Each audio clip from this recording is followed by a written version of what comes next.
میں ایک عام سے نقوش والی سانولی رنگت والی عام سی لڑکی تھی، پر بلا سی پرکشش۔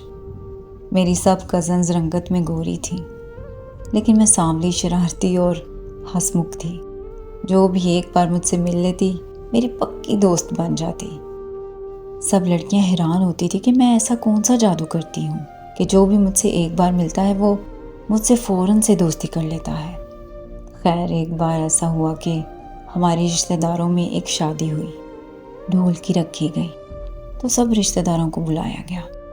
ہم سب کزنس نے خوب گیت گائے، خوب ہلا گلا کیا، خوب ناچے۔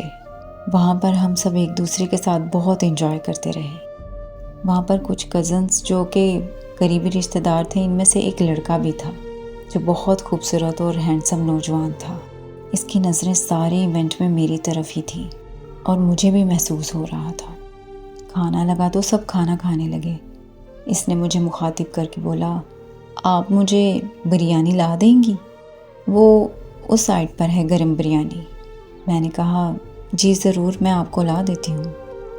اس کے بعد میں کھانا کھانے کے لیے چلی گئی اور اس کو بریانی ڈال کر دینے کے لیے آگے بڑھی۔ مجھے محسوس ہوا کہ کوئی میرے پیچھے آ رہا ہے۔ وہ میرے پیچھے آ رہا تھا، میری طرف لپکا اور مجھے آواز دے کر رکنے کا بولا۔ میں سمجھی کہ شاید کچھ اور بھی چاہیے ہوگا۔ وہ پاس آ کر بولا کہ میں آپ کو روز ہی دیکھتا ہوں پر بات نہیں کر پا رہا، آپ تھوڑی سی دیر کے لیے ایک طرف ہو جائیں گی؟ میری بات سن سکتی ہیں پلیز؟ میں کافی حیران تھی کہ اس نے ایسی کیا بات کرنی ہے مجھ سے، لیکن دل میں کچھ خوش بھی تھی کہ شاید وہ میری طرف کچھ انٹرسٹ شو کر رہا ہے، کیونکہ وہ تھا ہی اتنا خوبصورت تو کوئی بھی لڑکی اس کی طرف مائل ہو سکتی تھی۔ میں نے کہا، جی ضرور، چلیں اس سائڈ پر چلتے ہیں۔ ہم وہاں گئے اور وہ میرے کافی قریب آ کر میری آنکھوں میں بہت غور سے دیکھنے لگا۔ مجھے کچھ عجیب سا بھی لگا اور شرم بھی آنے لگی۔ کچھ دیر وہ مجھے خاموشی سے دیکھتا رہا۔ مجھے تو جیسے پسینہ آنے لگا اور دل دھڑکنے لگا اور میرے ہاتھ بری طریقے سے کانپنے شروع ہو گئے۔ مجھے بہت عجیب لگ رہا تھا۔ میں نے فوراً سے ہاتھ چھڑانا چاہا، لیکن اس نے مضبوطی سے میرا ہاتھ پکڑا ہوا تھا۔ وہ آہستہ سے میرے قریب آ کر بولا، مت گھبراؤ، میں ہوں نا، مجھے غلط مت سمجھنا، تم مجھے بہت اچھی لگتی ہو۔ تمہاری شرارتی چمکتی آنکھیں، چہکنا اور بہت پیار سے بولنا کتنا دلکش ہے۔ میں ساری رات تمہیں سوچتا ہوں، مجھ سے بات کر لو پلیز، اپنا نمبر دے دو اور میں تم سے کچھ باتیں کرنا چاہتا ہوں۔ میں بہت گھبرا گئی اور کچھ سمجھ نہیں آ رہا تھا۔ مجھے یہ سب اچھا بھی لگ رہا تھا اور پریشانی بھی بہت ہو رہی تھی۔ خوشی اور حیرت کے ملے جلے تاثرات میرے چہرے پر صاف عیاں تھے۔ وہ مجھے دیکھ کر بہت پیار سے مسکرا رہا تھا، پھر آگے بڑھا اور میری آنکھوں پر پیار کر کے آگے بڑھ گیا۔ میں حیرت سے دیکھ رہی تھی کہ اس نے کیسے میری آنکھوں کو چوما۔ اسے کوئی خوف نہیں تھا کہ کوئی دیکھ لے گا۔ اور وہ ایونٹ ختم ہو گیا۔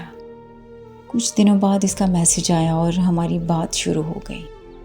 بہت اچھے سے ہماری بات ہوتی اور آہستہ آہستہ ہمیں پیار ہونے لگا۔ اس نے کہا کہ میں تم سے شادی کرنا چاہتا ہوں، اور میں بھی بہت خوش ہوئی کہ چلو ٹھیک ہے، بہت خوبصورت اور ہینڈسم ہے اور مجھ سے تو بہت بہتر ہے۔ ہم دونوں نے چپکے ملنا شروع کر دیا اور ایک دوسرے کو گفٹس دینا شروع کر دیا۔ ایک دن اس کے والدین ہمارے گھر آئے ہوئے تھے اور میں بہت خوش تھی، لیکن یہ خوشی کچھ ہی دیر کی تھی۔ جب میں اندر ان کو سلام کرنے کے لیے گئی تو آنٹی میری امی کو کہہ رہی تھی کہ آپ نے میرے بیٹے کی شادی میں لازمی آنا ہے۔ یہ بات تو جیسے میرے اوپر بجلی بن کر گری۔ وہ کہہ رہی تھی کہ بہت بڑے خاندان سے بہو لا رہی ہوں، بہت پڑھی لکھی اور بے حد خوبصورت ہے۔ یہ سنتے ہی مجھے پتہ نہیں کیا ہوا، ایسا لگا کہ شاید پیروں تلے زمین ہی نہیں ہے۔ میں نے اسے فوراً کال ملائی، لیکن اس نے میری کال ریسیو نہیں کی۔